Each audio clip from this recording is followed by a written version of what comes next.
Le grand direct des médias sur Europe 1, Guillaume Janton. Ce soir à 20h55, France 2 donne le coup d'envoi d'À vos pinceaux, une émission d'un nouveau genre puisqu'il s'agit du premier concours de peintres amateurs en France.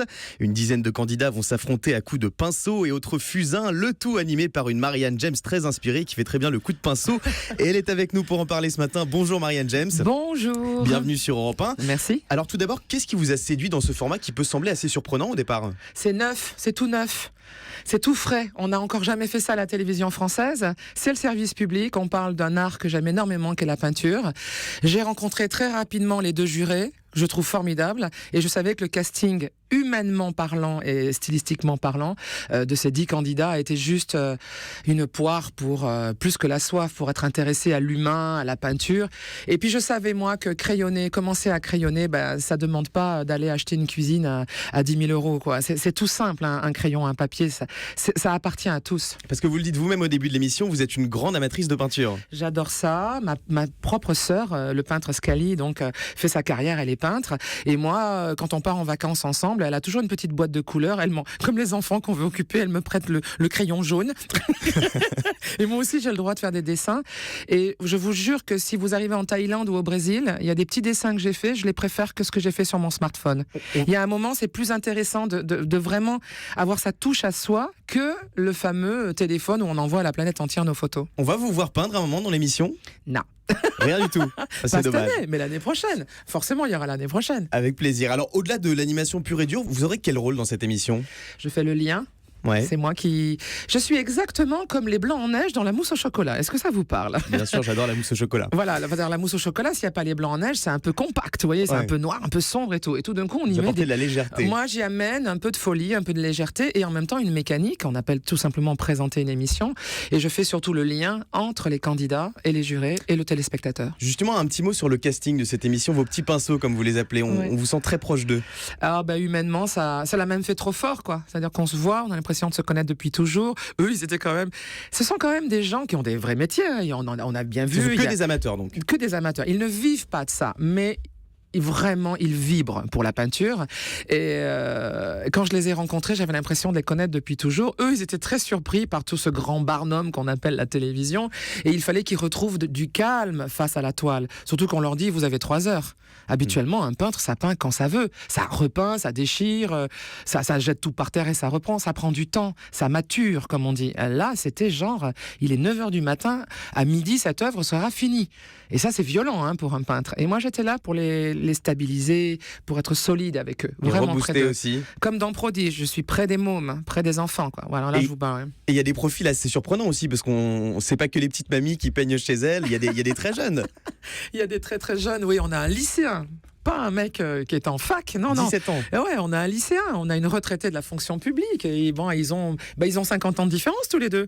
Et c'est chouette, le panel est très français. Et puis surtout, en ces temps un peu troublés, ce sont des gens qui ont beaucoup de lumière à l'intérieur d'eux.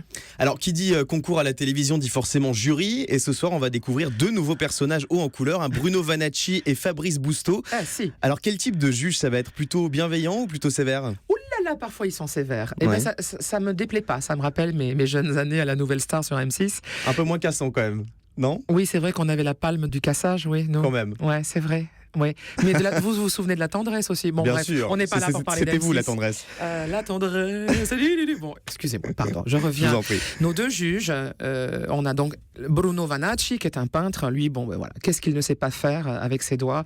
Il est aussi intarissable vraiment pour nous parler de l'art. Alors, on parle de la grotte Lascaux, hein, les premiers hommes ou femmes d'ailleurs qui ont commencé à peindre avec leurs mains de la terre, de la boue, des pigments qu'ils ont trouvés à l'époque pour dessiner des buffles et leurs mains, leurs propres mains qu'on voit dans des cavernes qui étaient toutes sombres. Donc lui, il a toute une théorie là-dessus. À aujourd'hui, Basquiat, l'art, c'est-à-dire plus loin que Picasso. Et l'autre, il est à l'opposé. Ils sont rarement d'accord. D'ailleurs, quand ils sont d'accord, c'est suspect. Enfin, je veux dire, on se dit, ah bon, vous êtes d'accord sur cette toile-là ? Et moi, parfois, j'étais un peu surprise. Alors, j'étais passé un peu à côté de l'œuvre, n'est-ce pas ?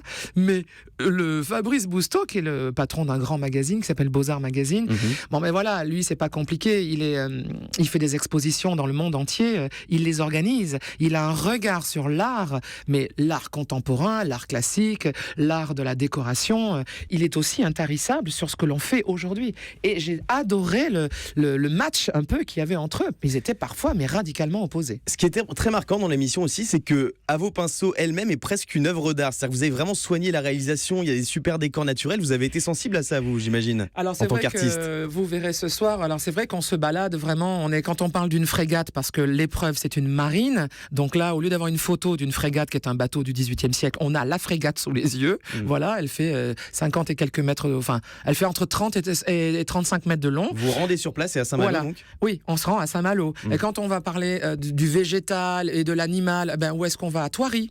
On fait ouvrir Thoiry que pour nous. Et ça me donne l'occasion de courir derrière les zèbres.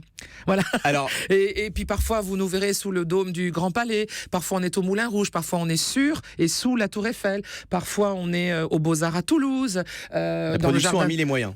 Parfois, on est dans le jardin de Giverny, de Claude Monet. Vraiment. Ah ouais. Voilà. Très très beau. Justement, parlons-en de la production, c'est BBC qui produit Danse France, avec les BBC stars, BBC France, ouais, Danse avec les stars et Le Meilleur Pâtissier. Ouais. Sur la forme, ça ressemble un peu au Meilleur Pâtissier. Eh ben moi je suis plutôt rassurée de ça. Je pense qu'il fallait dans tout ça, dans toutes ces nouveautés, de nouvelles têtes pour les jurés, des candidats inconnus, un programme qu'on ne connaît pas. Je suis plutôt contente et je trouve que cette stabilité, la mécanique, les gens, le téléspectateur s'y retrouvera. Car effectivement, sur des émissions de cuisine ou de pâtisserie, il a déjà vu ça. Et la matière est complètement différente. Ah ça, cette fois-ci, ce ne sont pas de la farine et des œufs, c'est vraiment du bleu, cobalt, De la gouache. de la gouache, du fusain, voilà. Est-ce qu'on vous a fixé, est-ce que vous vous êtes fixé un objectif d'audience ? Alors personnellement, je ne m'en suis pas fixé. Alors ben voilà, on aimerait bien que ça marche. C'est ce soir, on a envie de dire, on aimerait bien pas prendre le bouillon. On aimerait surtout que ça cartonne, tout simplement, parce que si ça marche, alors vous nous reverrez. Tout simplement. Et je nous le souhaite parce que vraiment, c'est une belle émission. Vous allez regarder les audiences demain à 9h ? Oui, bien sûr. Un Bien mot sûr. sur la troisième saison de Prodige qui bat son plein. C'est toujours un carton. Et vous prenez toujours autant de plaisir à animer cette émission au bout de 3 saisons ? De plus en plus, là aussi, très proche des enfants, donc des parents, parce qu'ils sont accompagnés de leurs parents. Des conservatoires qui nous ont envoyé des artistes, déjà, des artistes, les petits sont des artistes déjà. Des conservatoires, des parents, des professeurs de classique qui n'ont plus peur de nous. C'est-à-dire la télévision, le monde de la télévision, parce qu'ils savent que non seulement on accueille bien tous ces adolescents et ces enfants, ils ont droit à 1 semaine de répétition avec un grand orchestre symphonique. Vous savez, au jour d'aujourd'hui, il y a des productions d'opéra où les artistes, les ténors ou les sopranes, n'ont même pas ça, eux, pour répéter. Donc ils savent que c'est une chance inouïe d'y être. Les gamins sur les réseaux sociaux... C'est une formation aussi, avant d'être une émission. Oui, c'est absolument, c'est bien fait, c'est très respectueux et on a de plus en plus de monde. Donc c'est pour ça qu'on a fait d'ailleurs jeudi dernier, on a fait une demi-finale. Non, vous avez vu où est-ce qu'on en était et que jeudi qui vient, il y aura la finale. Alors justement, c'est un succès à tel point que France 2 a prévu un numéro exceptionnel. Ce sera au Stade de Lille avec, tenez-vous bien, 10 000 jeunes chanteurs. Ce sera au mois de juin prochain. Il va se passer quoi pendant ce concert ? Il va se passer qu'on est en direct sur le service public. On est au stade Pierre-Mauroy et on est le 2 juin. Il est 20h52, on y croit très fort, c'est parti. Il y a 10 000 jeunes chanteurs qui ont été, on a pu les recruter grâce à l'académie, l'académie des Hauts-de-France, c'est-à-dire de Lille et toute sa région, au rectorat. Donc ça c'est formidable parce que dans toutes les écoles, ils ont créé des chorales. Je crois qu'il y a plus de presque entre 367 chorales pour arriver à faire 10 000 enfants. Incroyable. Voilà. Je connais le programme de ce qu'ils vont chanter, c'est du caviar. Le programme c'est du caviar. Vous allez chanter aussi un peu ? Non, moi je présente. Alors, je pourrais pas m'empêcher à un moment de vocaliser. Vous avez des petites rechutes de temps en temps. Même À vos pinceaux d'ailleurs. Mais c'est moi ça. Autrement, on l'aurait demandé à une présentatrice plus académique, je dirais. Mais il y aura 45 000 spectateurs parce que les places sont parties et se sont vendues comme des petits pains. Il y aura l'Orchestre National de Lille, c'est-à-dire au complet, parce qu'à cause de la danse, on fait beaucoup de musique du 19e siècle, donc le grand symphonique est là, 97 musiciens. Il y aura tous nos prodiges de toutes les saisons. C'est-à-dire on va les revoir. Ils avaient 8 ans, ils en ont 11. Ils avaient 11 ans, ils en ont 14. Vous imaginez, ils ont complètement changé. Il y en a qui ont changé de voix même peut-être, non ? Alors, bien sûr. Qui ont mué ? On avait des jeunes petits chanteurs avec des petites voix de soprane et là ils vont rêver. Bonjour Marianne.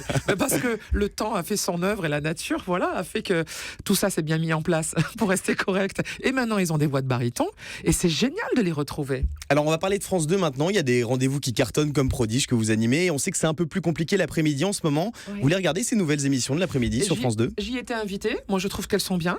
Moi, j'ai fait celle de Thomas Touroud. Je trouve que ce garçon, je l'aimais déjà sur Canal.